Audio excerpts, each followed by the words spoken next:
A continuación, Perspectivas.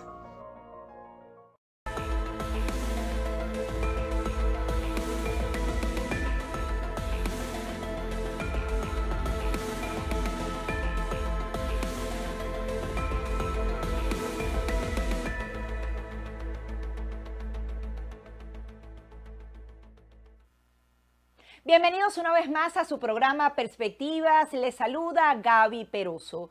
Semana crucial de posibles cambios para Venezuela. Se celebran unas elecciones primarias el próximo domingo y existen una serie de comunicaciones, reuniones que dan vistas, que pavimentan un nuevo camino hacia una posibilidad de elecciones libres y justas en Venezuela y también la posibilidad de flexibilización de sanciones. No sabemos quién gana y quién pierde en este proceso, pero va andando. Vamos a analizar esta realidad con Asdrúbal Aguiar, justamente un experto en el tema venezolano, quien además ha ocupado importantes posiciones dentro y fuera de Venezuela. Y adicionalmente es el representante de IDEA, ese grupo que se dedica justamente a fortalecer la democracia en el continente a través de la participación de varios expresidentes de América. Muchísimas gracias por estar aquí. Gracias, Gabriela, por tu invitación y totalmente a la orden con relación a las preguntas que desee formularme, ¿no?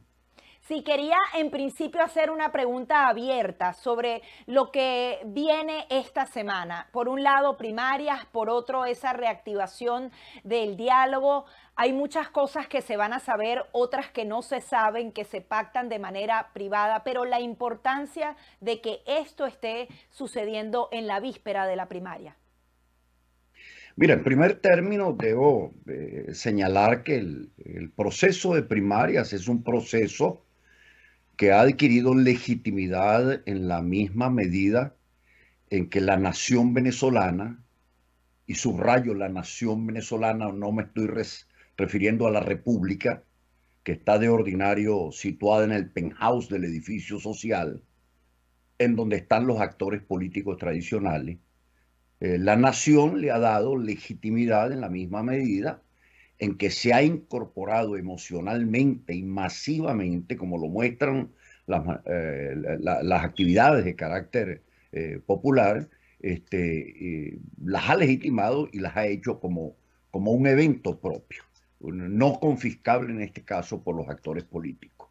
Considero que la primaria es simplemente un hito en una lucha que ha venido desplegando el pueblo venezolano para tratar de alcanzar su libertad, sus espacios de democracia que se han deteriorado, que han desaparecido de manera cabal en el curso de las últimas décadas. Pero también es cierto que quienes tienen en este caso la mayor representatividad de cara al pueblo venezolano, me refiero con nombre y apellido porque así lo indican las encuestas, el caso de María Corina Machado, se viene transformando también en una suerte de fenómeno social que trasvasa a lo netamente político, porque hay una relación, repito, de intimidad casi mítico-religiosa entre la población que la sigue y la respuesta de ella, que en el fondo se viene comportando como una madre frente a hijos abandonados y desheredados. Ese fenómeno social está allí, y repito, para mí es lo que tiene mayor efecto desde el punto de vista de la legitimidad y que no puede ser obviado o dejado de observar por la comunidad internacional que sigue la cuestión en Venezuela. Ahora, ¿de qué manera se enlaza esto con las negociaciones en Barbados? Ciertamente que para cualquier observador neutral, hay una serie de preguntas que quedan en la mesa. O sea, cuando van a negociar dos partes en una mesa de diálogo, algunas partes o todas las partes tienen algo que dejar en la mesa y algo que perder en la mesa. La gran pregunta, ¿qué va a entregar el gobierno a cambio del diálogo? Y en segundo lugar, ¿qué puede entregar quienes van en representación de lo que se llama la oposición en esa mesa? ¿En nombre y por cuenta de quién? ¿Tienen algún tipo de poder que les signifique el poder darle algo al gobierno que ellos no se lo han dado? Este, a menos que la contraparte en esa mesa sea fundamentalmente Estados Unidos, y en donde quienes están allí sentados están actuando fundamentalmente como voceros del gobierno norteamericano, que sí tiene algo que dar y pedir a cambio, ¿no? De eso que de eso no está claro. Para la sociedad venezolana, para la nación venezolana, hay problemas centrales. En primer lugar, el tema de la justicia, o sea, se puede negociar los juicios que están pendientes en la Corte Penal Internacional, que son de orden público. ¿Va el gobierno a poner en libertad a los presos políticos? ¿Va el gobierno a aceptar que sus inhabilitados, que no son tales inhabilitados porque se carece de juicios penales definitivamente firmes que puedan inhabilitarlos, pero va a permitir ellos que participen en elecciones libres en Venezuela? Todo eso es lo que puede ofrecer fundamentalmente el gobierno, y la contraparte no tiene nada absolutamente que ofrecer porque en definitiva, repito, no representa a nadie dentro del país, y sí eventualmente puede estar representando o siendo la vocería militante y activa del gobierno de los Estados Unidos. ¿Qué va a ofrecer Estados Unidos a cambio de aquello que le dé el gobierno? Bueno, eso es una gran interrogante que tendremos que verla en las próximas horas, si ciertamente se llega a algo. La experiencia venezolana es que los acuerdos a los cuales se han llegado con el gobierno en los últimos 23 años, el gobierno no ha cumplido ninguno de esos acuerdos. Y ahí están los acuerdos de mayo relacionados con el referendo revocatorio, que se volvieron agua y sal y se quedaron en el tintero. No hubo cumplimiento de ninguna naturaleza. Así que bueno, sí llama la atención que esa negociación tenga lugar en paralelo con las primarias. Unas primarias que vienen siendo perturbadas por el gobierno, porque son unas primarias que en definitiva le han cambiado el juego al gobierno. El gobierno creyó que podía frenarlas y no ha podido. El gobierno creyó que podría, planteando inhabilitaciones, frenar la voluntad social de una nación que en definitiva anda en búsqueda de un nuevo espacio para lograr su libertad. Y eso no lo ha logrado. Esto es una escala preocupante, rápida, inmediata, para ver si logra corregir lo que parece fatal, el que se realice en la FEMARIA, que ocurran unos resultados y que la nación venezolana encuentre una nueva legitimidad social y política. Es eso lo que se está tratando de frenar en Barbados. Repito, son preguntas que yo me hago como cualquier observador y para las que no tengo respuesta. Tendremos que esperar a ver qué resulta y qué ocurre de esa reunión que está planteada, ¿no? ¿Cuán importante es el resultado de esas primarias para el día lunes amanecer con un nuevo liderazgo, tomando en cuenta el factor opositor que dentro también hace sabotaje, hay intereses políticos? ¿Se podría estar en esa mesa de negociación frenando esas primarias o su legitimidad? Coméntenos un poco cuán poderoso va a ser esa voluntad popular simple de ir y votar por alguien independientemente de lo que pase en Barbados o la renuncia de otros candidatos que trataron justamente de poner el acento al tema de la inhabilitación. En esto quiero ser absolutamente sincero ante tu pregunta. En primer lugar, hay una clara, y esto es evidente, una verdad palmaria. Hay una clara decepción y un encono muy fuerte por parte de la nación venezolana, del pueblo venezolano, con relación al régimen impuesto en el país, la dictadura que viene ejerciendo Nicolás Maduro. De eso no hay duda alguna, eso lo muestran todas las encuestas, lo muestra justamente la vida paupérrima que vive la mayoría determinante de los venezolanos, no los 4 venezolanos enriquecidos que puedan acudir a los restaurantes en la urbanización de las Mercedes de Caracas. Por otra parte, quienes venían ejerciendo la actoría político-partidaria, y le pongo ese connomento, la actoría político-partidaria, ellos cumplieron un rol a través de la Asamblea Nacional que tuvo un desenlace trágico, un mal cierre, para decirlo claramente, del llamado interinato del gobierno de Juan Guaidó. Un mal cierre en donde los actores políticos partidarios quedaron realmente muy mal ante Venezuela y generaron una nueva frustración. habiéndose generado un vacío, apareció ciertamente una actora del mundo social que tenía actividad política, pero no partidaria, que había tenido desencuentros con el gobierno y había sido malquerida por la oposición, que se sitúa justamente en el escenario social y logra prender un estado de emoción, una movilización de naturaleza espontánea, de carácter popular, que ciertamente ha sorprendido adentro y afuera a quienes observamos desde el exterior lo que está ocurriendo en Venezuela. Pero allí ocurre un fenómeno que trasvasa a lo meramente formal. ¿A qué me refiero yo con esto? Trasvasa el fenómeno de las primarias, que pueden realizarse o no, que trasvasa a las elecciones presidenciales, que pueden realizarse o no, o a lo mejor pueden realizarse pero sin condiciones democráticas, como fueron las elecciones del año 2018. Lo que quiero señalar es que hay un hecho social de resistencia social y popular que está tratando de encontrar su propia legitimidad más allá del escenario formal de la República. Y eso está allí como fenómeno. Ese fenómeno ciertamente va a encontrar un desaguadero una vez que pase el momento mismo de las elecciones primarias. Y ya veremos qué significación tiene en el ámbito de lo político. Pero hay un fenómeno social. Y quiero en esto hacer una referencia histórica, Gabriela. Que, en el librito muy famoso, Comprensión de Venezuela, de Mariano Picón Salas, él recordaba que en los momentos de mayor oscurana en Venezuela, los líderes políticos y los dirigentes históricos siempre sacaban las banderas de Simón Bolívar como para recordarle a los venezolanos que en medio del pesimismo habíamos sido justamente una nación de libertades, que le habíamos dado la libertad a otras naciones del continente. Y con eso, volviendo a lo mítico, tratar de superar el momento de desgracia que se estuviese viviendo. Lamentablemente esa simbología se prostituyó en el curso de los últimos 23 años y ha quedado una suerte de gran vacío también en el ámbito social, de emblemas que pudiesen expresar a la nación en medio de sus angustias. Y hay, esto lo dicen con mayor pertinencia los filósofos, los psicólogos y los estetas, dicen, los pueblos que se encuentran en esas desgracias tienden a regresar simbólicamente al vientre materno. Y de allí la importancia que está adquiriendo en este instante la figura de una mujer que aparece como madre protectora, que tiende a recibir en su seno de nuevo a los hijos que se encuentran abandonados y desheredados, para poder generar dentro de la vida social y cultural una nueva realidad.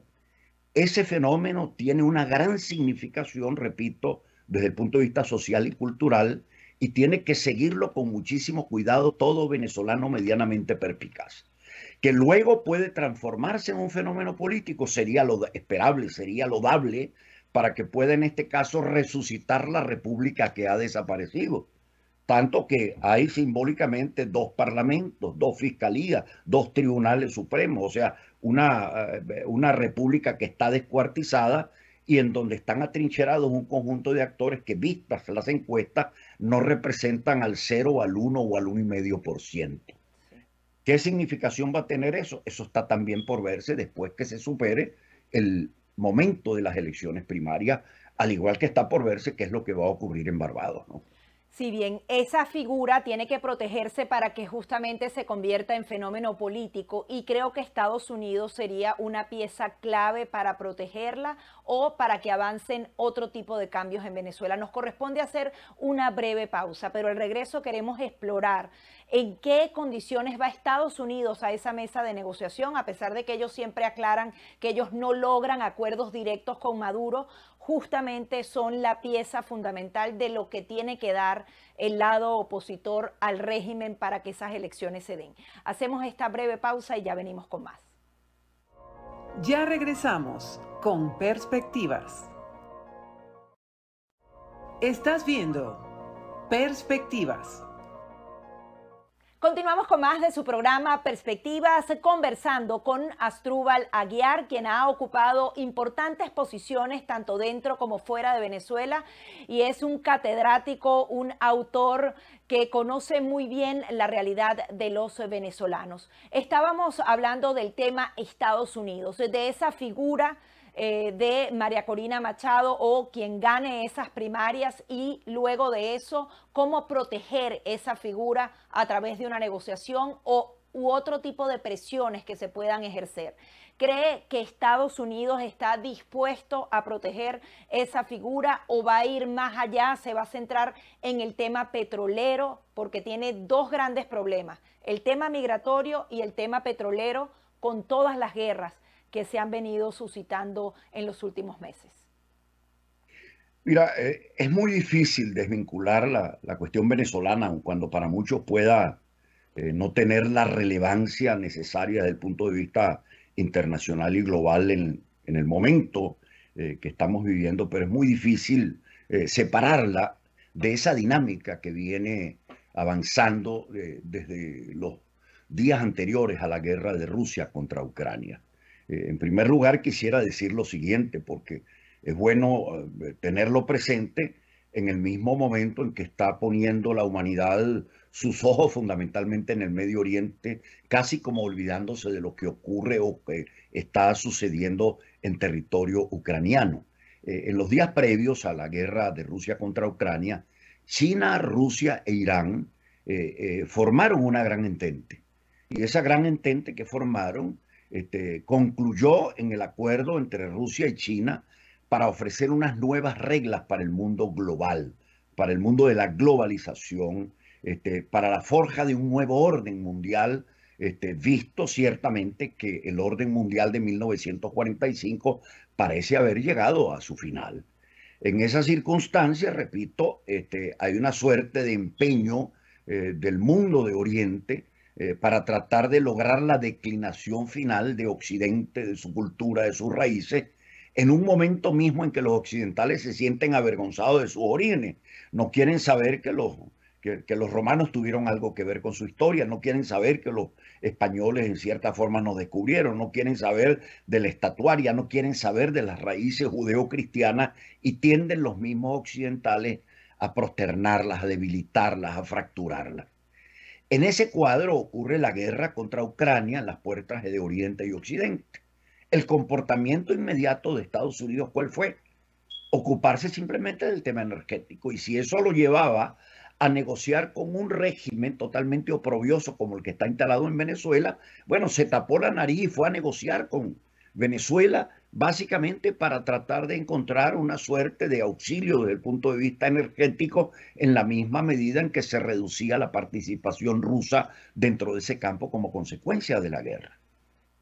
Ahora sobreviene esta guerra en el Medio Oriente, provocada ciertamente por actos de naturaleza terrorista que son validados desde Venezuela, debo decirlo, tanto como se validó desde Venezuela el ataque a las Torres Gemelas de Nueva York. No olvidemos que Hugo Chávez Frías fue el último en la cadena de los gobernantes de Occidente que se dignó en llamar a Estados Unidos para decirle que lamentaba lo que había ocurrido, pero que él rezaba por las víctimas norteamericanas y también por los terroristas que allí habían actuado, tratando de lograr una homologación entre el mundo del terror, de la criminalidad absoluta, de la maldad plena, con el mundo de la cultura y de la civilización que representa la ciudadanía, la política, los estados, para decirlo de manera coloquial.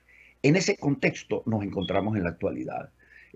Nicolás Maduro ha manifestado, en términos realmente también risibles, sobre todo por las metáforas a las cuales aludió, diciendo que Jesucristo era palestino, que en definitiva incluso lo habían lapidado los miembros del Imperio Español, ni siquiera se refiere a los romanos. En medio de ese discurso de aproximación hacia uno de los actores en el Medio Oriente, esto tiene necesariamente que llamar de nuevo a preocupación a Estados Unidos y decir, hay que acelerar las negociaciones con este señor para que simplemente no se nos salga de orden. Pero hay maneras de que no se salga de orden porque está esa preocupación fundamental. Irán y Venezuela van de la mano actualmente. Entonces, ¿hasta dónde facilitarle el petróleo? Vas a cortar el petróleo de Irán, pero vas ahora a facilitar un nuevo actor que te podría hacer daño en el futuro. O sea, más bien no deberían frenarse las negociaciones. No, es que allí es donde viene justamente la cuestión. Estados Unidos, en los días previos al acto terrorista de Hamas contra Israel, estaba negociando y conversando con Irán. Para nadie es un secreto la alianza que hay en con Irán, de Irán con estos grupos terroristas del Medio Oriente, que los auxilia, los financia. Para nadie es un secreto también que la relación económico-financiera y mercaderil petrolera entre Venezuela e Irán es una realidad. Esta aceleración de negociaciones tendrá también que ver con estos elementos. Si estos elementos son los que están en la mesa, lo último que debe estar, presumo yo, en la mesa de prioridades de la Casa Blanca y del Departamento de Estado es el tema de la democracia en Venezuela o de unas elecciones libres, o de si las elecciones primarias llegan a buen término y si María Corina Machado cumple el cometido que se ha propuesto, o si por el contrario María Corina Machado se le está transformando una piedra en el zapato porque en definitiva descuadra este juego de entendimientos de naturaleza geopolítica en donde privan los intereses de la guerra, los intereses petroleros, los intereses energéticos, los intereses financieros, por encima de las realidades democráticas y libertades que tanto reclama la población en América Latina. Hay una suerte de banalización de la experiencia de la democracia y del Estado de Derecho. Esto no es un secreto para nadie. En Colombia, Petro, en controversia abierta con los tribunales supremos.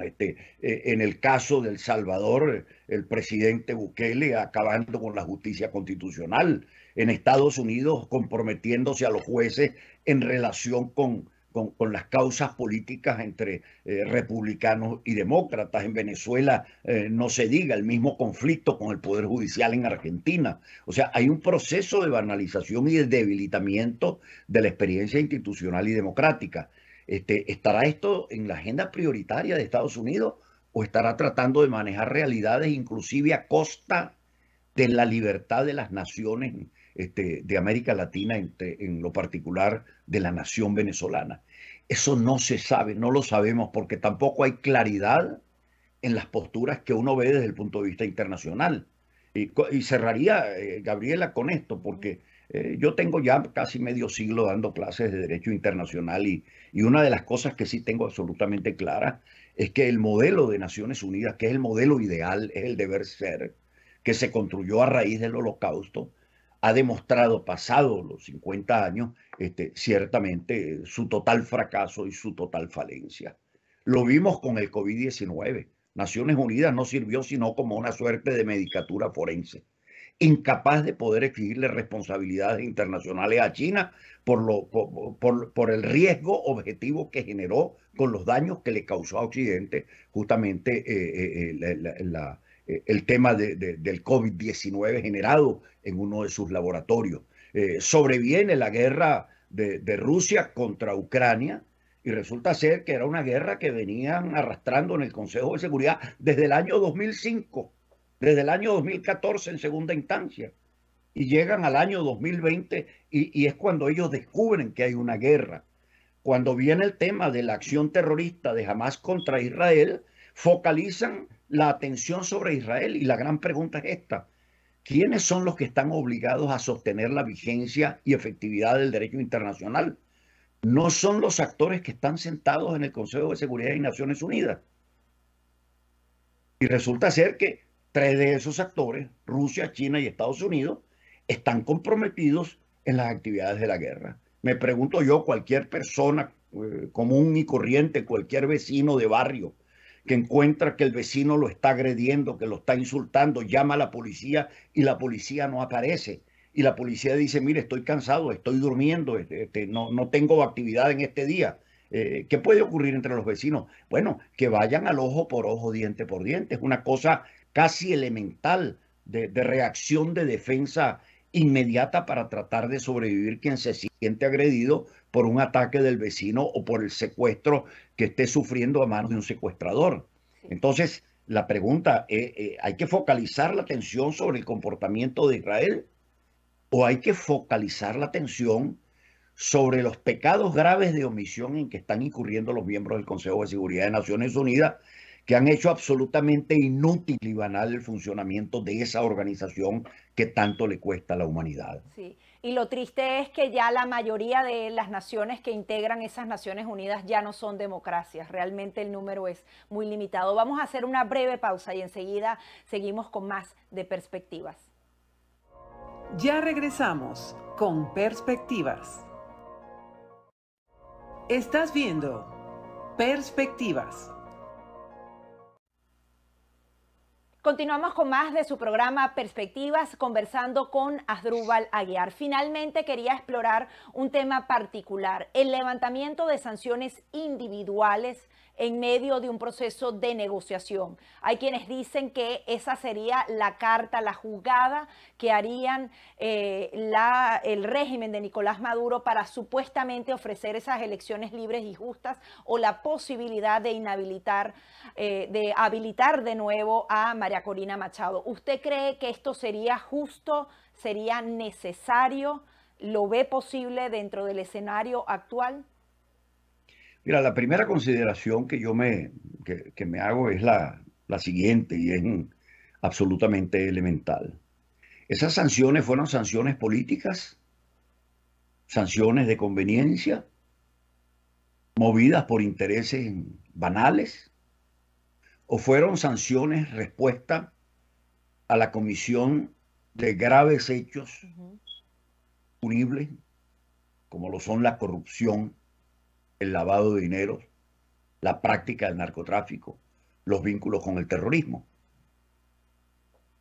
Porque si ciertamente se levantan esas sanciones, a pesar de que respondan a este tipo de premisas, la comisión de graves hechos de corrupción, de lavado de dineros, de tráfico de drogas, de prácticas y colusiones con el terrorismo, ¿qué mensaje se le está dando a la humanidad, a nuestras sociedades? Simplemente que el crimen paga. Y esto es algo que a mí en lo personal me preocupa tremendamente porque veo una suerte de doble estándar con el cual se está comportando la comunidad internacional. En el tiempo en que yo estuve en la Corte Interamericana de Derechos Humanos como juez, compartiendo actividades con un equipo de 7 jueces, a nosotros nos pedían permanentemente que impidiésemos cualquier actuación de estados en América Latina orientada a la impunidad, al perdón de aquellos que habían incurrido en crímenes de lesa humanidad. Y se referían fundamentalmente a los gobiernos militares del cono sur latinoamericano. Chile, el caso de Argentina, el caso de Uruguay, el caso de Paraguay. Y nosotros quemamos las naves justamente para proscribir las llamadas leyes de punto final y obediencia debida. No era posible mantener un clima de impunidad frente a esos crímenes tan graves. Bueno, se realizaron los juicios, se condenaron a esas dictaduras, se condenaron a esos militares. Cambia el ciclo hacia el año 21 y resulta que ahora frente a los crímenes de lesa humanidad, a los crímenes de terrorismo, a los crímenes que realmente claman al cielo por el atentado que significan al género humano, como son los que practican los movimientos narcoterroristas y guerrilleros, hoy en día vemos una nueva tesis por parte de estos grupos progresistas, que es la justicia transicional. Vamos a entendernos con los criminales, les perdonamos sus pecados, pero que reconozcan que ciertamente cometieron esos hechos y pasemos la página. Esa es la consecuencia del levantamiento de las sanciones por Estados Unidos con relación a Venezuela. Porque si el tema radica en que, bueno, es que lamentablemente es que ese dinero lo necesitamos para tratar de resolver los problemas económicos venezolanos, cabría que preguntarse con gran sinceridad, ¿es que la industria petrolera venezolana quebró como consecuencia de las sanciones impuestas por Estados Unidos? ¿O quebró simplemente por la mala gerencia y por la utilización de la industria petrolera para fines netamente políticos, como lo hizo Venezuela en el curso de los últimos 23 años? Pretender ahora que las responsabilidades están en las sanciones y aceptar eso a Estados Unidos me resulta pedagógicamente destructor contra el valor de las instituciones democráticas, el significado del Estado de Derecho y sobre todo el valor ordenador que tiene el respeto a la dignidad de la persona humana y sobre todo el respeto a la verdad. Sí. a la verdad histórica, a la verdad humana. Tomando en cuenta entonces esta realidad, finalmente, porque se nos agotó el tiempo, la importancia de que expresidentes formen parte, por ejemplo, de organizaciones como IDEA, para volver a resaltar la importancia de la democracia, de los valores, de la separación de poderes, porque prácticamente la juventud está olvidando todos esos conceptos y cada vez más esa retórica es más fuerte. Van a estar la primera semana de noviembre nuevamente reunidos los expresidentes, ¿no? Sí, el 6 y el 7 de noviembre, como lo hemos hecho en el curso de 8 años, un grupo de expresidentes de los 40 que integran la Iniciativa Democrática de España y las Américas, vamos a debatir justamente el tema este del debilitamiento acelerado que está sufriendo el Estado de Derecho, porque sin Estado de Derecho, Gabriela, no hay posibilidad de garantizar derechos humanos para nadie. Las víctimas, cuando son víctimas de la opresión de un gobierno, pueden acudir a un parlamento. Pero si el gobierno controla también el parlamento, por lo menos le queda la salida del juez que administra justicia y que aplica el derecho. Pero si el juez se politiza y se banaliza y se entrega en manos del poder político, quien queda totalmente desheredado, abandonado, dejado a su suerte, es la víctima de las violaciones sistemáticas de derechos humanos. ¿Qué pasa con las víctimas que han sufrido tortura, encarcelamiento, inclusive pérdida de la vida en el curso de los últimos 23 años? O sea, sus responsables van a ser premiados por la comunidad internacional. Esa es la gran pregunta que tenemos que hacernos. En definitiva, ¿estamos construyendo para 24 horas o estamos construyendo un escenario para un nuevo orden que debería durar por lo menos, así como la caída del muro de Berlín se tragó 30 años hasta el momento del COVID-19, que debería durar por lo menos hasta el año 2049? ¿Cuál es el ejemplo? Simplemente la justicia al letal, la justicia al capricho, la justicia de acuerdo con las necesidades de las transacciones que se dan los actores políticos y diplomáticos con desprecio absoluto por sus pueblos. Queda atrás la enseñanza de la Segunda Gran Guerra, por lo menos desde el punto de vista ético-político. No es admisible el atentado contra la dignidad de la persona humana.